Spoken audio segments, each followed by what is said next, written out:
Muling pinatunayan po ni XRP na kaya pa niyang manguna dito sa mundo ng crypto. Sa unang pagkakataon, mula po noong taong 2018 ay tumawid na si XRP sa presyo na higit $3 at umabot pa siya sa bagong all-time high na $3.65 nitong nakalipas na buwan ng July. Marami po ang natuwa, ngunit ayon po sa isang macro investor, baka ito na ang huling pagkakataon na makabili po tayo ng XRP sa ibaba or ilalim ng presyong $3. Kaya yan po ang siyang ating pag-uusapan sa video na ito. Pero bago po tayo magpatuloy ay pakibasa na lamang po muna ang disclaimer dito po sa ibaba ng ating screen. At ayan, ang ating pinakaunang tanong ay totoo bang wala ng pagkakataon para makabili ng XRP sa ilalim ng presyong $3? Ayan, ang sabi po rito ay 2025 has been a remarkable year for XRP. The digital asset crossed $3 for the first time since 2018 and hit a new all-time high of $3.65 in July. Yan, ano nga ba ang ibig sabihin niyan? Paliwanag po natin. Ang pag-akyat po ni XRP sa $3 ay malaki po itong milestone. Sa tagal ng paghihintay ng mga investors, sa wakas ay nakita na natin siyang bumalik sa kanyang dating glory. Ngunit ayon po sa ilang analyst, maaaring hindi na bumaba pa ulit sa XRP sa ganitong presyo dahil patuloy na lumalakas ang kanyang fundamentals at suporta ng market. Kung totoo ito, ang mga nakabili noon sa ilalim ng $3 ay maituturing na early winners sa bagong yugto ng pag-angat ni XRP. Ngayon ay sino naman ang nagsabi na tapos na ang era ng murang XRP? Yan, ang sabi po rito ay in a recent post, Pharaoh X33, an experienced market participant, stated that buying XRP below $3 may likely be gone forever. He added that prices under $2 and $1 are already gone. He anticipates XRP to start rising within the next few weeks. Kaya, ayan. Ano nga ba ang ibig sabihin yan? Ayan, meron po siyang actual na post dito. Yan po yung kanyang actual na post sa kanyang X account. Yan, paliwanag po natin yan. Ayon po kay Pharaoh X33, isa po siyang kilalang macro investor. Tapos na raw ang panahon ng murang XRP. Sinabi niyang ang presyo sa ilalim ng $2 at saka $1 ay tuluyan nang nawala. At ang susunod na paggalaw ng XRP ay pataas. Kung magkatotoo ito, posibleng ito na ang simula ng isang panibagong bull run. Ang ganitong pahayag mula sa isang market veteran ay madalas na nagdudulot ng optimism sa mga traders at pwede pong magtulak sa presyo pataas dahil sa renewed buying pressure. Ayan. Ngayon ay bakit po ba mataas ang kumpiyansa kay XRP ngayong taon? Ang sabi naman po rito ay the timing of these comments coincides with recent actions by the Federal Reserve. The Fed recently cut interest rates and expectations remain that more cuts could follow before the end of 2025. Yan, paliwanag naman po natin. Yan, paliwanag naman po natin yan. Yan ang timing daw ng pahayag rito ni Pharaoh X33 ay kasabay ng desisyon ng Federal Reserve na magbaba ng interest rates. Kapag bumaba ang rates, nagiging mas madali ang pangungutang at lumalawak ang liquidity sa market. Ang ganitong kondisyon ay kadalasang nagdudulot ng pagtaas ng risk appetite ng mga investors. Kaya naman maraming market participants ang naniniwala na ito ay magandang pagkakataon para sa mga digital assets tulad ni XRP. Ngayon ay paano naman po nakakatulong ang monetary policy sa pagtaas ni XRP.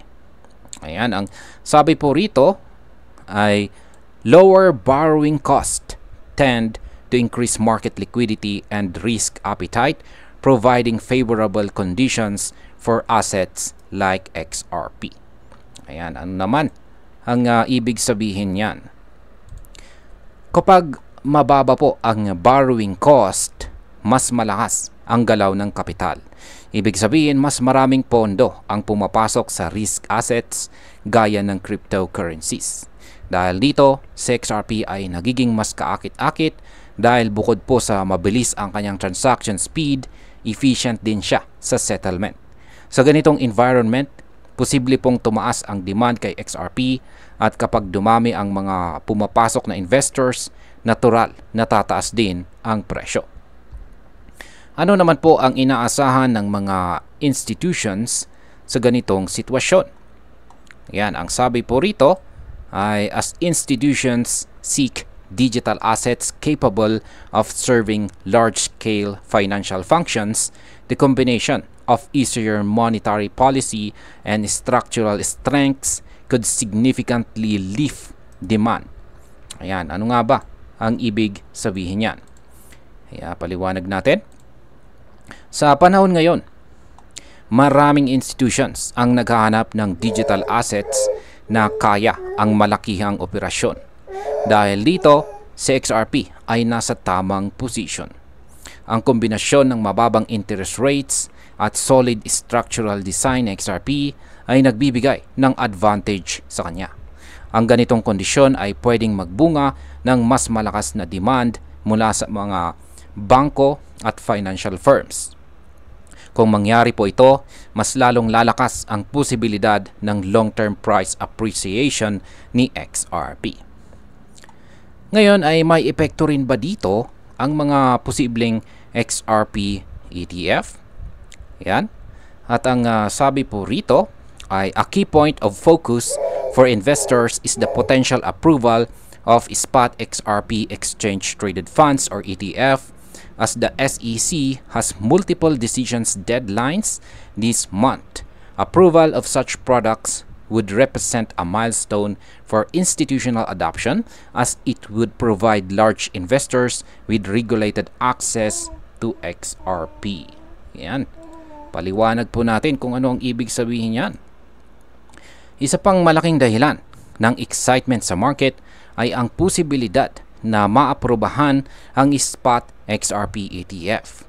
Kapag nangyari ito, magiging mas madali para sa mga institutional investors na makapasok kay XRP sa pamamagitan ng regulated investment products. Ang approval ng ETF ay kadalasang nagdudulot ng pagtaas ng presyo dahil nagbubukas po ito ng pinto para sa mas malaking kapital. Kung sakaling magpositibo ang desisyon ng SEC ngayong buwan, maaaring ito ang magtulak kay XRP sa susunod na explosive rally. Ano naman ang epekto ng ETF sa presyo ni XRP kung maaprubahan nga ito? Ayan. Ang sabi po rito ay approval of such products would represent a milestone for institutional adoption, as it would provide large investors with regulated access to XRP. Ayan, ito po yun. Ayan, highlight po natin. Ayan. At lagyan po natin ng kulay. At paliwanag po natin kung ano ang ibig sabihin yan. Kapag tuluyan pong naaprobahan ang spot XRP ETF, ito ay magiging major milestone. Ang mga malalaking investors ay magkakaroon ng regulated access kay XRP na siyang magpapataas ng kanilang kumpiyansa. Sa kasaysayan, tuwing nagkakaroon po ng ganitong uri ng approval tulad kay Bitcoin at Ethereum, nagkakaroon ng significant price rally. Kaya kung mangyari ito kay XRP, posibleng hindi lang ito manatili sa $3, kundi umakyat pa sa mas mataas na level tulad ng $5 or higit pa sa mga darating na buwan. Ngayon ay bakit naman po sinasabing last chance na ito bago tumaas si XRP? Ayan. At ang sabi po rito ay the possibility has strengthened expectations of fresh capital inflows, with market observers noting that ETF often mark turning points in liquidity and price dynamics for digital assets. Pharaoh X33 emphasized the urgency of positioning before such developments happen. Ayan, paliwanag po natin kung ano ang ibig sabihin niyan. Sinabi po ni Pharaoh X33 na ito na raw ang tamang oras para mag-position bago pa mangyari ang mga developments tulad ng ETF approval. Kapag pumasok po ang fresh capital sa market, madalas ay biglaan ang pagtaas ng presyo. Kaya kung tama po siya, ang $3 na price level ngayon ay posibleng maging huling pagkakataon para makabili po tayo bago tuluyang tumaas sa XRP.